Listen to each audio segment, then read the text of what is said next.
Bapa kami yang di surga, di dalam nama Tuhan Yesus Kristus, kami mengucap syukur pada pagi hari ini kalau Engkau memberikan kami kesempatan untuk beribadah, memuji, memuliakan, bahkan mendengarkan kebenaran firman-Mu. Tuhan, Engkaulah yang berencana di dalam pemberitaan firman ini, supaya firman-Mu diurapi oleh Roh-Mu yang kudus, dan hamba-Mu juga yang menyampaikan di dalam urapan-Mu. Demikian juga dengan semua jemaat-Mu yang mendengarkan di dalam urapan Tuhan. Supaya apa yang menjadi firman Tuhan, suara-Mu pada pagi hari ini, sungguh kami dapat menerimanya, dan sungguh kami dapat mengerti, dan sungguh kami dapat melakukannya di dalam kehidupan kami. Terima kasih ya Tuhan, di dalam nama Tuhan Yesus Kristus, kami siap untuk mendengarkan dan memberitakan firman-Mu hanya dalam tuntunan Roh-Mu yang kudus. Amin. Terima kasih dalam Tuhan Yesus Kristus. Mari saya share dulu, saya punya screen. Haleluya. Sebentar.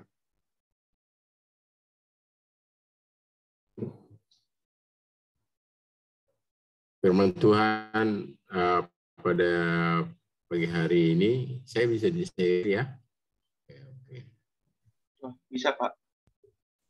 Sudah kelihatan, Bapak Ibu?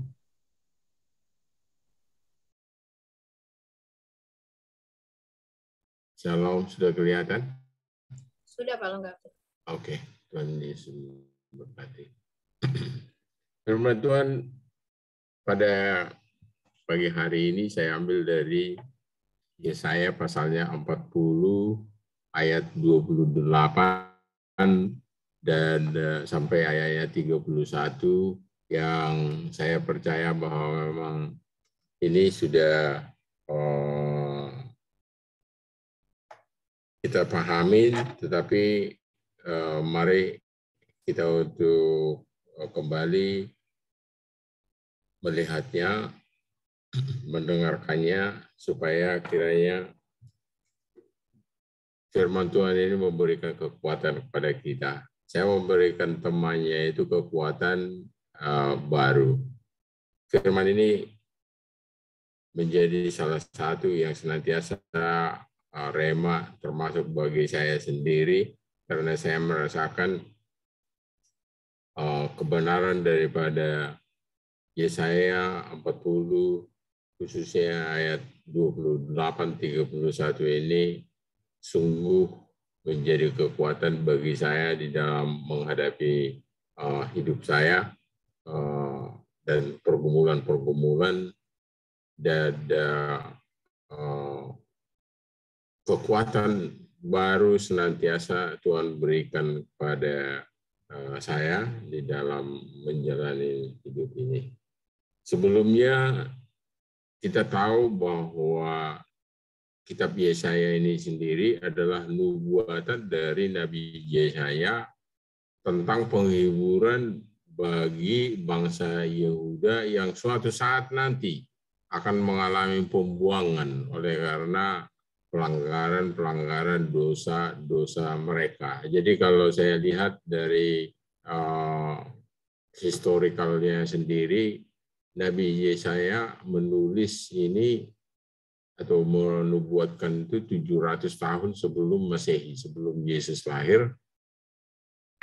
Sedangkan pembuangan total bangsa Yehuda ke Babel itu terjadi 100 tahun kemudian, yaitu tahun 600 sebelum Masehi. Jadi Nabi Yesaya belum mengetahui kejadian ini sendiri, tetapi Tuhan telah memberitahukan apa yang akan terjadi 100 tahun kemudian. Kita tahu bahwa bangsa Israel ada di Babel itu selama 70 tahun dan kembali dari Masehi.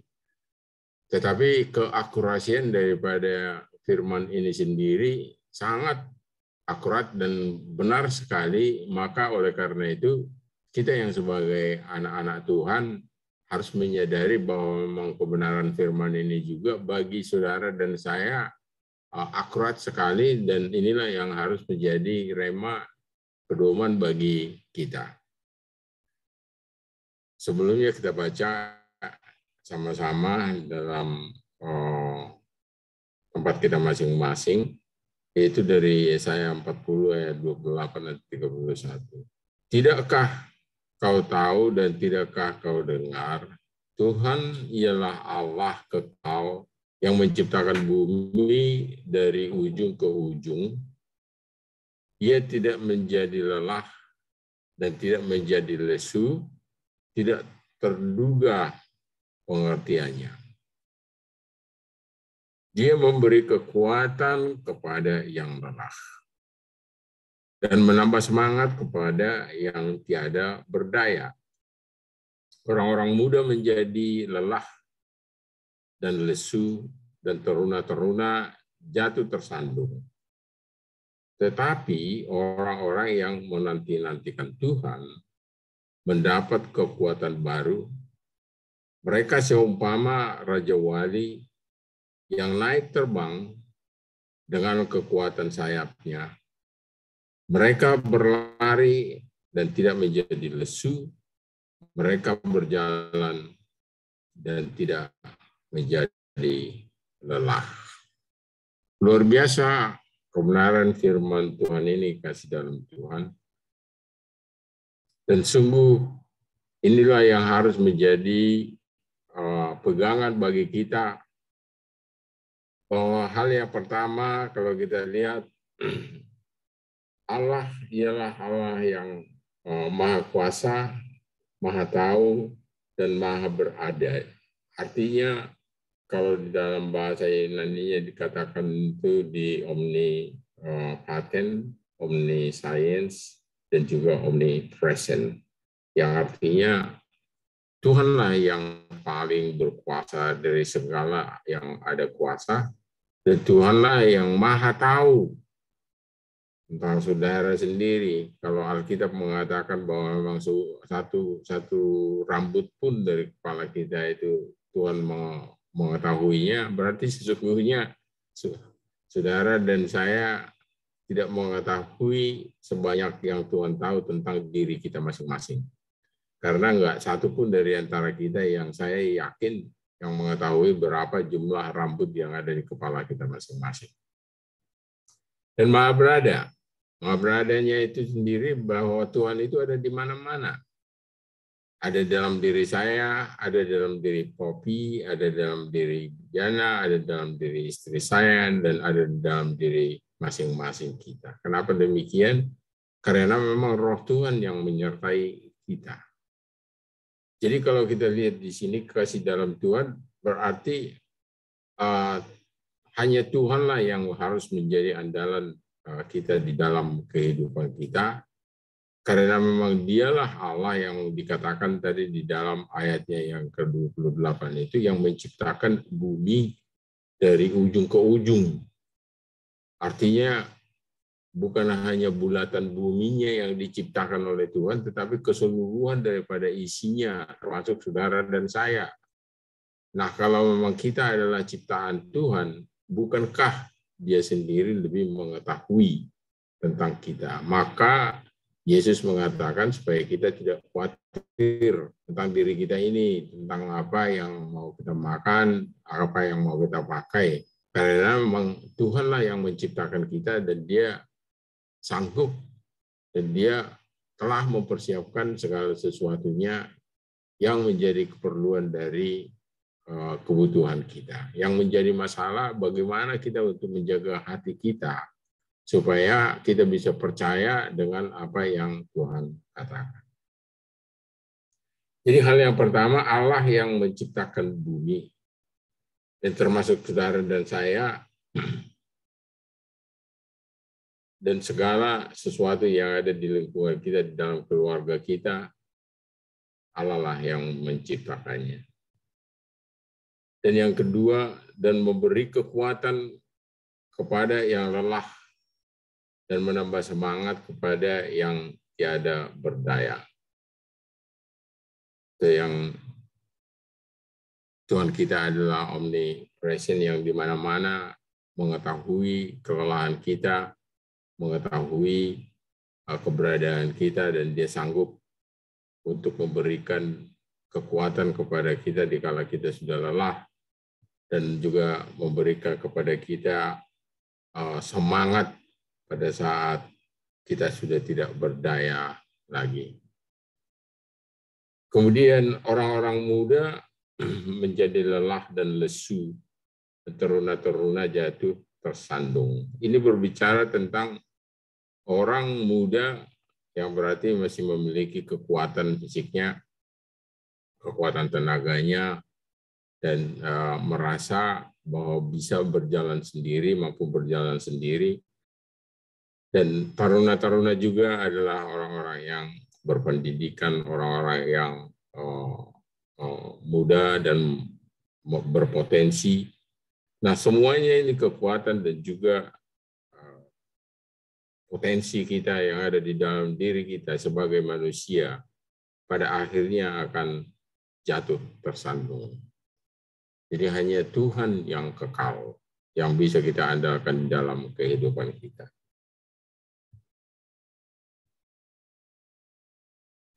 Orang-orang muda menjadi lelah dan lesu, dan taruna terjatuh tersandung. Oke, yang keempat, tetapi orang-orang yang menanti-nantikan Tuhan mendapat kekuatan baru. Nah, inilah yang judul daripada firman Tuhan pada pagi hari ini, kasih dalam Tuhan. Mereka seumpama Raja Wali yang naik terbang dengan kekuatan sayapnya. Mereka berlari dan tidak menjadi lesu, mereka berjalan dan tidak menjadi lelah. Tema dari gereja kita pada tahun ini adalah dari Yesaya 61, yang dimana judul perikop daripada Yesaya ini katakan itu gambar selamat kepada Sion. Sion berbicara tentang bahasa Yehuda dan juga Israel, kasih dalam Tuhan. Dan firman ini Yesaya 40, 28 dan 31 sampai 31 adalah berita keselamatan, berita pengharapan yang terjadi kemudian 170 tahun dari saat Nabi Yesaya menubuatkan firman ini. Saya akan lebih menekankan kepada ayatnya yang keempat dulu, bagian keempat dulu, di mana orang-orang yang menanti-nantikan Tuhan. Pertama, orang-orang yang menanti-nantikan Tuhan, kasih dalam Tuhan, adalah orang yang memang sungguh-sungguh hanya mengandalkan Tuhan dalam hidupnya. Saya membayangkan ini orang yang menanti-nantikan itu bagaikan atau sama dengan seseorang. Saya tidak tahu kalau saudara sudah pernah ke sebuah tempat, katakanlah itu misalnya kita berada di daerah, katakan kota Moskow atau di Kutub Utara, yang di mana kita tidak mengenal siapa saja pun, kecuali ada orang yang memang mengundang kita ke sana, yang kita ketahui, yang kita kenal, dan kita tahu bahwa dia akan mampu untuk menyertai kita di dalam perjalanan kita. Atau katakan itu salah satu kota yang besar di Amerika, dan kita pergi ke sana untuk hidup atau untuk melakukan sesuatu kegiatan di kota itu, dan kita hanya mengandalkan seseorang yang mengundang kita atau nantinya membawa kita di kota itu sendiri. Nah, kalau seandainya kita udah tiba pada katakan itu di airport atau di terminal tertentu, dan kita akan menanti-nantikan orang itu, dan tanpa orang itu sendiri kita tidak akan bisa kemana-mana. Kira-kira demikian gambaran yang menanti-nantikan Tuhan. Jadi dalam kehidupan kita sehari-hari pun, tanpa Tuhan kita tidak bisa ngapa-ngapain. Saya sangat percaya bahwa memang tanpa kehadiran Tuhan dalam kehidupan saya tidak bisa melangkah selangkah pun tanpa pertolongan Dia. Apalagi untuk hidup hidup ini sendiri satu-satunya hanyalah oleh karena anugerahnya, oleh karena dia masih memelihara hidup saya, oleh karena dia masih memberikan nafas bagi saya. Jadi setiap saat kita sebagai anak Tuhan haruslah menjadi orang yang menanti-nantikan Tuhan. Jadi kata menanti-nantikan di sini kasih dalam Tuhan adalah mengandalkan Tuhan seutuhnya, sepenuhnya di dalam kita menjalani hidup kita sehari-hari. Nah, untuk itu orang yang mengandalkan Tuhan sepenuhnya di dalam kehidupan sehari-hari, mereka lah yang mendapatkan kekuatan baru. Kekuatan baru di sini saya mendapatkan hikmat kasih dalam Tuhan, bukan berbicara hanya tentang tenaga atau pemulihan kelelahan kita. Kekuatan baru sangat luas artinya. Kekuatan baru adalah terobosan baru di dalam kehidupan kita. Jalan keluar baru di dalam pergumulan kita. Kemudian hal-hal baru, hal yang ajaib yang bisa terjadi dalam kehidupan kita. Itu adalah bagian dari kekuatan baru yang Tuhan janjikan dalam firman ini. Satu cerita di dalam peperangan antara bangsa Israel melawan Filistin kasih dalam Tuhan, yang kita ketahui bahwa di dalam peperangan itu sendiri pada saat tentara Filistin yang dimotorin oleh Goliat namanya telah membuat bangsa Israel begitu ketakutan karena melihat Goliat itu sendiri begitu besar. Alkitab mencatat Goliat ini tingginya itu 9 hasta. 9 hasta itu 2,7 meter. Jadi kalau saudara adalah 1,7 meter berarti lebih tinggi 1 meter lagi dari saudara. Kira-kira begitu gambarannya. Dan Alkitab mencatat bahwa ujung tombaknya itu saja pun itu beratnya itu 5 kilo. 5 kilo berarti begitu besar. Bagi saudara dan saya untuk membawa ujung tombaknya saja pun belum termasuk tangkainya, itu sudah keberatan sekali. Tetapi bagi orang yang raksasa seperti Goliat, hal itu adalah memang alat yang memang bagi dia adalah ringan. Apa yang terjadi dalam peristiwa itu yang di mana bangsa Israel oleh karena anak Tuhan yang namanya Daud yang senantiasa mengandalkan Tuhan di dalam kehidupannya, dan bangsa Israel itu mendapatkan kekuatan baru. Kekuatan baru itu apakah dalam Tuhan kita coba simak.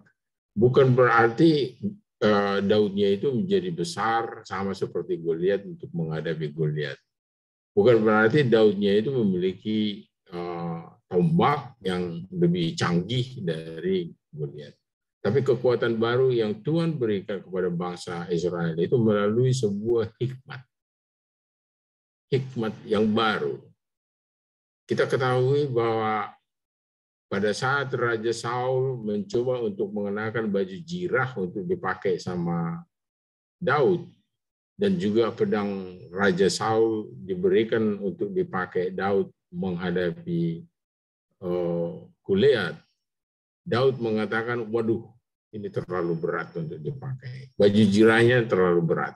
Karena biasa dia hanya menyandang sebuah tas kecil tempat ketapelnya dia. Dia tidak terbiasa untuk menggunakan baju jirah yang terbuat pada zaman itu terbuat dari besi. Nah, kekuatan baru yang Tuhan berikan adalah sebuah hikmat. Itu diberikanlah hikmat kepada Daud itu untuk menghadapi Goliat itu tidak mungkin dengan jarak yang dekat. Karena Goliatnya sendiri memiliki tombak yang begitu panjang. Dan dia memiliki tangan yang begitu panjang. Jadi siapapun yang menghadapi dia dengan pedang, pasti terlebih dahulu ditebas oleh tombaknya oleh Goliat. Dan dalam hal ini kita lihat bahwa Tuhan memberikan kekuatan baru kepada bangsa Israel, khususnya kepada Daud, supaya Daudnya itu menghadapinya melalui jarak jauh. Itu dengan menggunakan ketapelnya, dan dia memilih 5 batu, dan diambilnya salah satu batu itu, dan dari jarak jauh, Daud melemparkan batunya dengan ketapelnya yang mengenai dahi dari Goliat, dan itulah yang melumpuhkan Goliat kasih dalam Tuhan. Nah, poin yang mau saya sampaikan di sini bahwa kekuatan baru yang Tuhan berikan bagi kita sebagai orang-orang yang menanti-nantikan Tuhan tidak terbatas kepada hanya pemulihan dari kelelahan fisik kita, tetapi terobosan-terobosan baru, pengwahyuan baru, kemudian jalan baru dari kebuntuan yang mungkin sedang kita alamin, itulah yang juga Tuhan sediakan bagi kita yang menanti-nantikan Tuhan dalam kehidupan kita. Kemudian dikatakan dalam firman ini, mereka seumpama Raja Wali yang naik terbang. Kita mengetahui Raja Wali adalah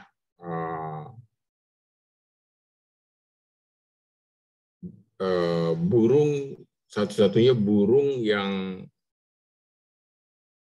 menikmati boleh dikatakan menikmati datangnya badai, atau paling tidak bisa kita katakan Raja Wali lah satu-satunya burung yang memang tidak pernah khawatir terhadap badai. Ya, para penulis mengatakan yang meneliti tentang Raja Wali ini sendiri bahwa pada saat badai datang, biasanya tempat Raja Wali ini ya tentu di ketinggian. Apakah memang di pegunungan atau di pohon-pohon yang tinggi, dan kita mengetahui bahwa memang Raja Wali adalah burung yang besar, dan kalau para ahli mengatakan lebar sayapnya itu mencapai 2,7 meter, saking besarnya. Sedangkan tubuh atau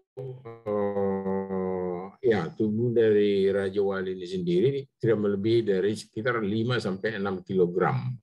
Jadi untuk tubuh yang sekecil itu dan disertai dengan sayap yang begitu besar, disitulah kekuatan Raja Wali itu sendiri, sehingga ada kepercayaan bagi dirinya, badai yang sebagaimanapun dia mampu untuk mengatasinya. Bahkan kalau para penulis itu mengatakan bahwa badai itu, pada saat badai itu datang, Raja Wali ini sudah mulai mempersiapkan dirinya dengan mengepak-kepakkan sayapnya seolah-olah berlatih terlebih dahulu untuk menyambut badai, dan badai itu sendiri akan dia pakai untuk membuat dia membumbung tinggi.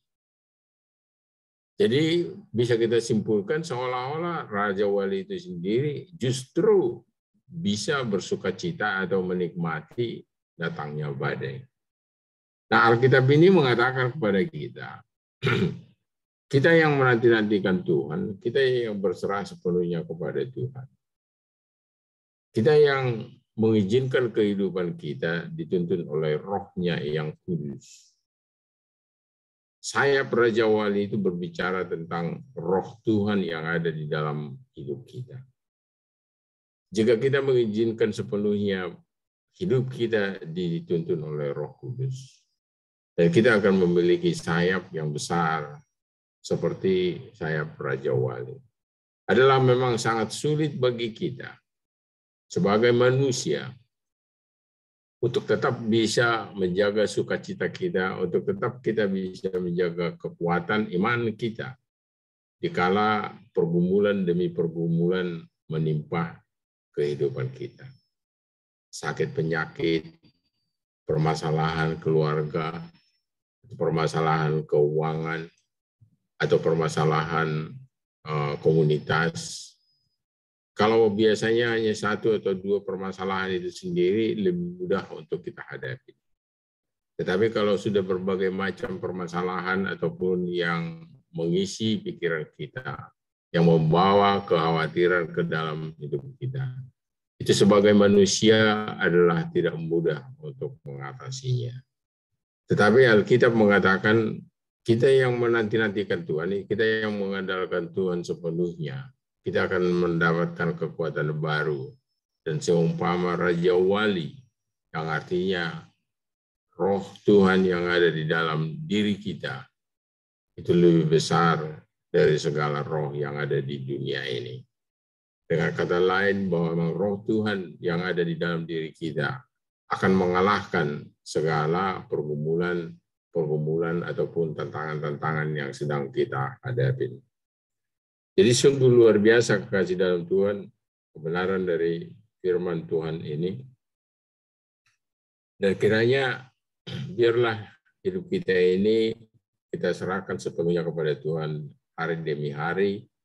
Biarlah Dia yang menjadi andalan kita. Biarlah Dia yang menjadi kekuatan kita. Dan kita tidak mengandalkan yang lain, tetapi hanya mengandalkan Tuhan. Supaya Dia memberikan kekuatan yang baru, hikmat yang baru, terobosan yang baru, jalan yang baru, tuntunan yang baru, kesempatan-kesempatan yang baru pada kita, dan pengwahyuan yang baru, dan juga beserta rohnya yang kudus, kita akan kuat bagaikan Raja Wali yang memiliki rentang dari sayapnya yang begitu besar. Dan demikian saudara dan saya, bila kita di dalam Tuhan, roh Tuhan Allah ada pada kita, kita akan memiliki kekuatan yang besar untuk bisa mengalahkan badai yang menghadapi hidup kita. Mereka berlari dan tidak menjadi lesu. Dalam kehidupan kita ini adalah kehidupan yang seumpama dengan terus berlari. Karena memang pagi hari mungkin kita tidak ada permasalahan, tapi siang hari mungkin ada timbul permasalahan, sore hari datang permasalahan yang baru, dan silih berganti hari demi hari, minggu demi minggu, bulan demi bulan, tahun demi tahun.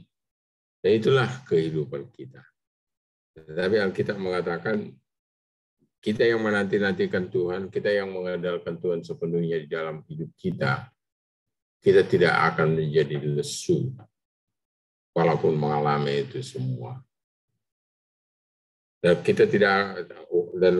kita berjalan dan tidak menjadi lelah menghadapi hidup kita ini di dalam kehidupan kita, dan kita terus bertambah usia kita, bertambah beban mungkin dari kehidupan kita, kita tidak akan menjadi lelah. Inilah yang menjadi kebenaran firman Tuhan bagi kita pada pagi hari ini. Jadi mari untuk kita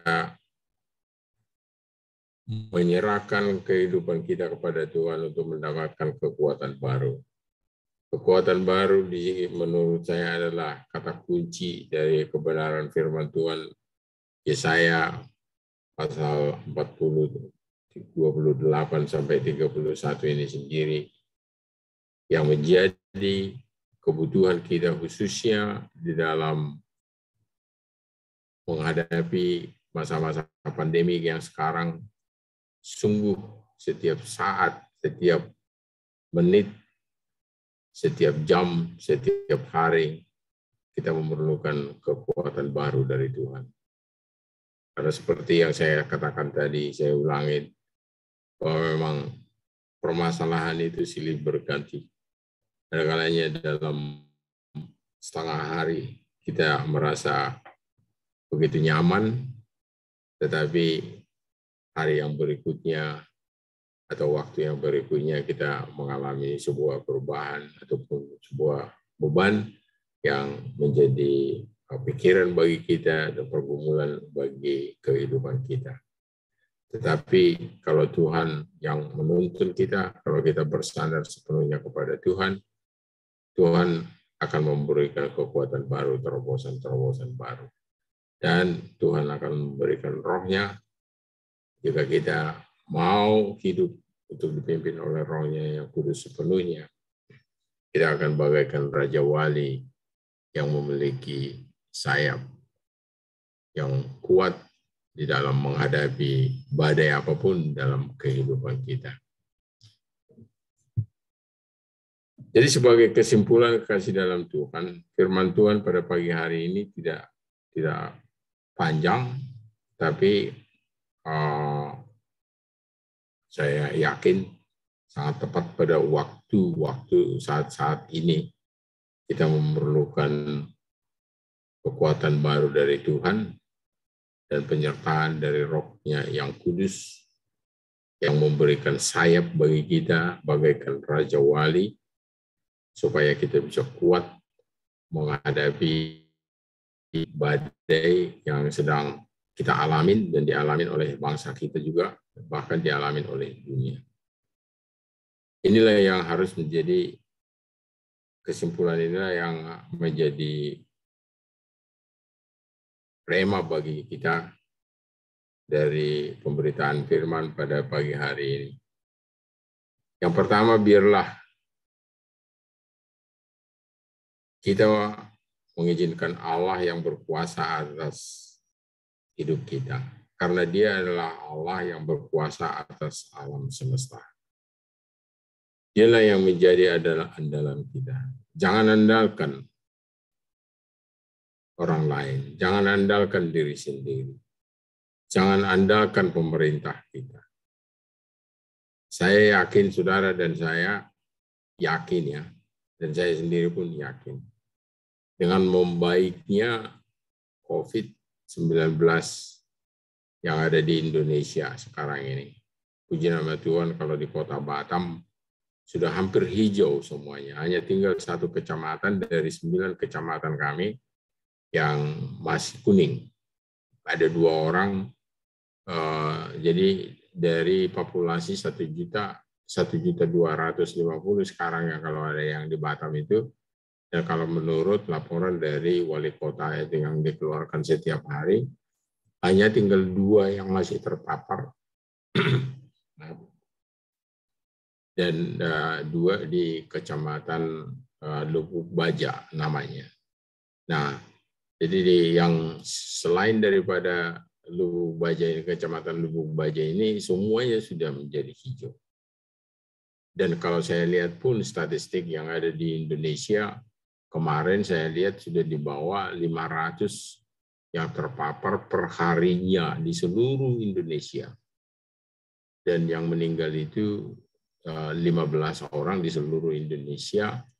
Dan yang masih dirawat keseluruhannya itu sekitar 8.000-an orang lagi, ini di seluruh Indonesia. Saya sangat percaya, karena ini adalah jawaban doa dari saudara dan saya, dan semua kita anak-anak Tuhan, yang berdoa kepada Tuhan, dan Tuhan campur tangan. Kenapa saya begitu percaya kekasih dalam Tuhan? Kalau dari sisi teknologi, kalau sisi dari infrastruktur, kalau dari sisi kemampuan, kalau dari sisi apapun, kita lihat bahwa kita masih jauh ketinggalan dari negara-negara yang maju.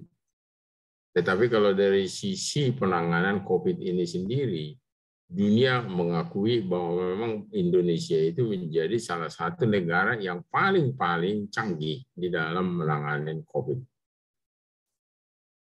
Saya bertanya di dalam hati saya, kecanggihan kita itu di mana? Dan saya mendapatkan jawaban tidak ada kecuali hanya satu. Karena doa dari umat Tuhan yang mengandalkan Tuhan sepenuhnya.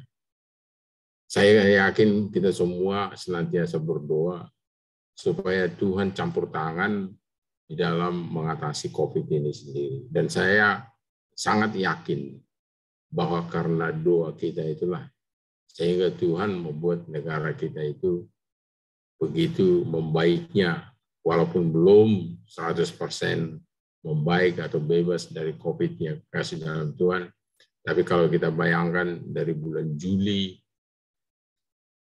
di tahun ini kasih dalam Tuhan pernah mencapai sampai 56.000 kasus per hari, dan sekarang hanya menjadi sekitar 500-an kasus per hari.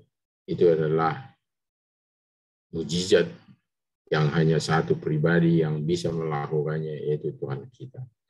Jadi dialah yang menjadi andalan kita di dalam kehidupan kita, termasuk di dalam pergumulan bangsa kita. Kemudian yang kedua, dialah Allah yang memberi kekuatan saat kita lelah. Matius 11 ayat 28 mengatakan, Yesus mengajak kita, marilah kepadaku semua yang letih lesu dan berbeban berat, aku ini akan memberikan kelegaan. Biarlah itu kita ukir di dalam hati kita masing-masing, bahwa jikalau kita mengalami beban berat, tempat yang pertama yang harus kita cari adalah Yesus. Dan kita berkata kepada Yesus, Tuhan, aku berbeban berat, dan aku menyerahkan bebanku ini kepadamu. Salah satu ilustrasi yang senantiasa menjadi rema bagi saya adalah ilustrasi dari Pastor Henry yang memberikan gambaran jika kita menyerahkan kepada Tuhan itu sama seperti kita menyerahkan sebuah benda kepada orang lain, berarti benda itu sendiri tidak ada lagi di dalam tangan kita. Itu sungguh menjadi berkat bagi saya, dan saya kira kita pada saat kita menyerahkan pergumulan kita kepada Tuhan Yesus, biarkanlah pergumulan itu menjadi milik Tuhan Yesus, dan sehingga kita bisa mendapatkan rasa kelegaan. Orang-orang yang mengandalkan kekuatannya seperti pemuda dan juga taruna-taruna, kita tahu mereka pada akhirnya juga akan lelah sendiri. Jadi mungkin pada saat-saat tertentu di mana kenyamanan kita terasa seperti kita seorang muda, terasa seperti seorang taruna yang memiliki kekuatan. Tetapi awas, jangan tertinggal di dalam kenyamanan itu sendiri, karena Alkitab mengatakan orang-orang muda dan orang-orang taruna sendiri pun suatu saat akan kelelahan. Jadi tetap dalam kebahagiaan, dalam sukacita, di dalam kita mengalami berkat Tuhan, dalam kita mengalami kenyamanan dari Tuhan, tetaplah bergantung sepenuhnya kepada Tuhan. Dan hanya orang-orang yang menanti-nantikan itu berserah penuh kepada Tuhan mendapat kekuatan baru. Itu seperti yang saya jelaskan tadi, terobosan yang baru. Jangan keluar dari permasalahan kita yang baru. Yang mungkin kita tidak tahu jalan keluarnya apa. Kalau ilustrasi yang saya beritahukan tadi seperti Daud, kekasih dalam Tuhan, saya tidak tahu apakah memang Daud itu menyadari kalau itu adalah hikmat dari Tuhan. Tapi saya sangat percaya bahwa itu adalah sebuah hikmat atau terobosan baru yang diberikan kepada bangsa Israel, khususnya kepada Daud, untuk menggunakan alat yang melawan Goliat itu dari jarak jauh.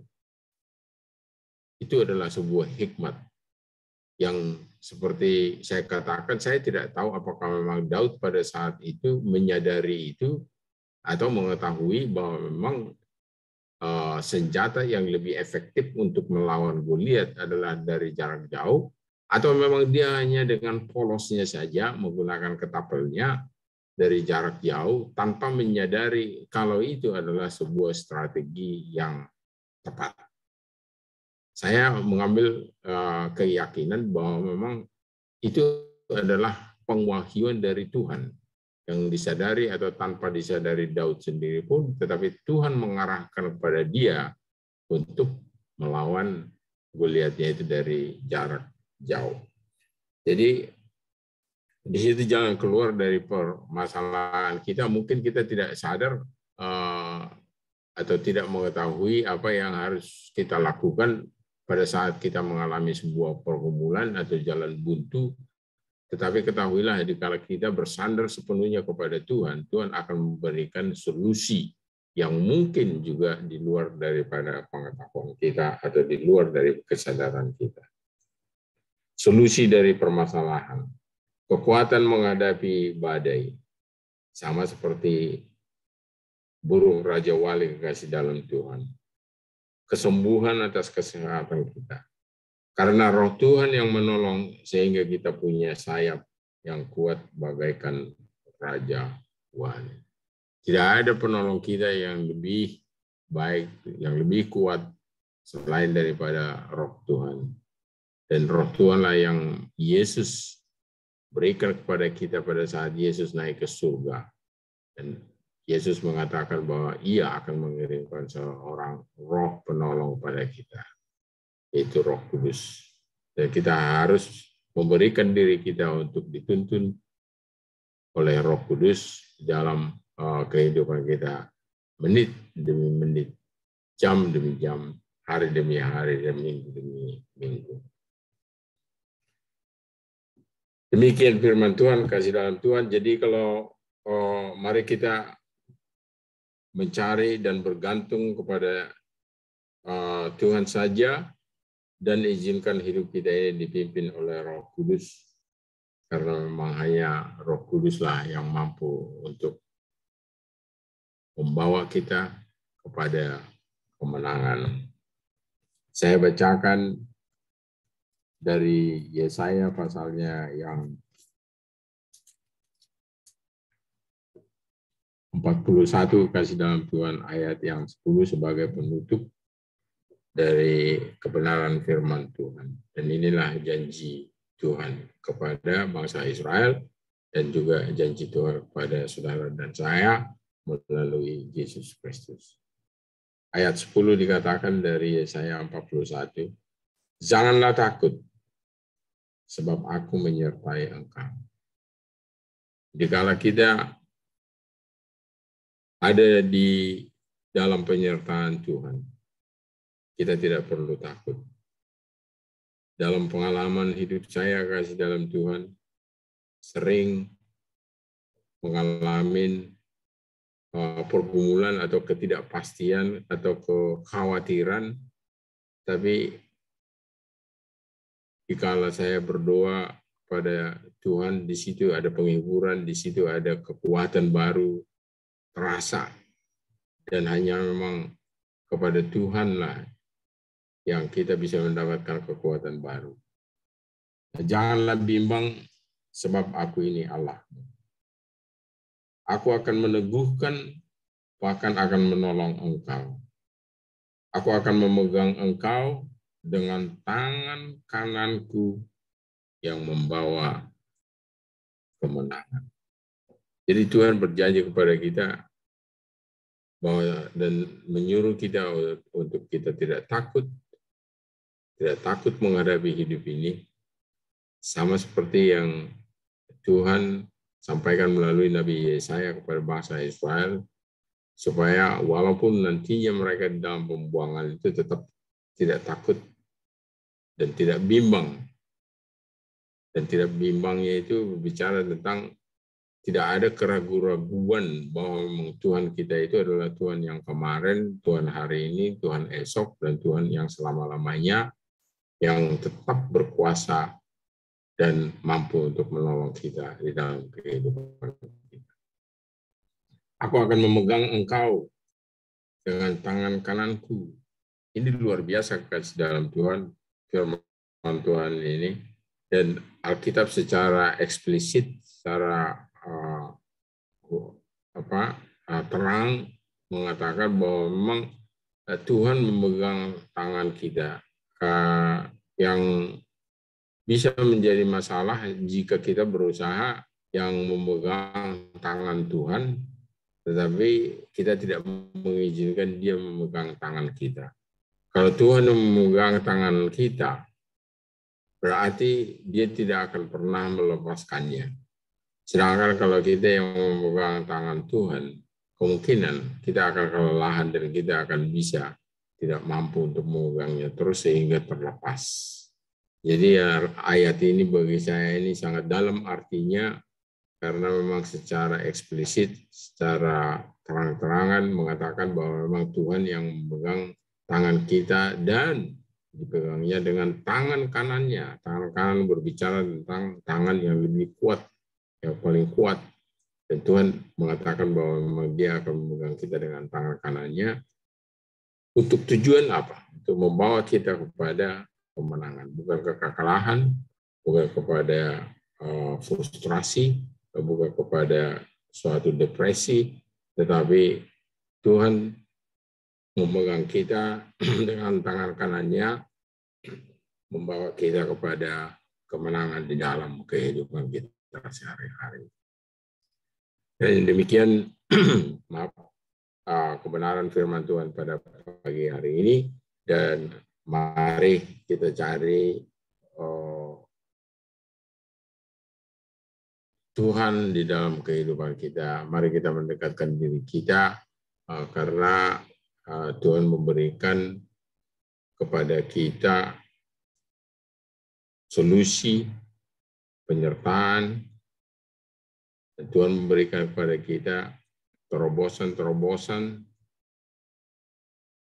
kekuatan yang dikatakan oleh Alkitab sebagai kekuatan baru, dan inilah yang menjadi kebutuhan kita setiap saat. Bukan hanya setiap tahun, bukan hanya setiap bulan, tetapi setiap saat dalam kehidupan kita, kita senantiasa memerlukan kekuatan baru dari Tuhan. Dan hanya satu caranya, yaitu jika kita menjadi orang yang menanti-nantikan Dia, kata lain, orang yang menyandarkan kehidupan kita kepada Dia sepenuhnya, percaya kepada Tuhan, dan tidak ada Allah lain selain daripada Tuhan. Amin. Tuhan Yesus memberkati. Mari kita berdoa. Bapa kami yang di surga, dalam nama Tuhan Yesus Kristus, terima kasih untuk kebenaran firman-Mu ya Bapa. Dan pada pagi hari ini kami berterima kasih oleh karena Engkau telah memberikan bagian dari kebenaran firman-Mu untuk kami renungkan dan kami terapkan dalam kehidupan kami, dan yang memberikan pengertian kepada kami betapa Engkau baiknya, betapa Engkau berkuasanya, betapa Engkau setianya. Jika Engkau yang menjadi andalan kami dan yang senantiasa menjadi Tuhan yang kami nanti-nantikan dalam hidup kami, dan Engkau akan memberikan kekuatan baru, bagaikan Raja Wali, oleh karena penyertaan Roh-Mu yang kudus. Tuhan, firman yang singkat ini dan kami serahkan kepada Roh-Mu yang kudus untuk terus berbicara di dalam setiap hati kami, supaya firman-Mu ini benar-benar tertanam, berakar, dan bertumbuh, dan berbuah di dalam setiap kami. Dalam nama Tuhan Yesus Kristus kami mengucap syukur dan berdoa. Amin. Saya kembalikan kepada Poppy.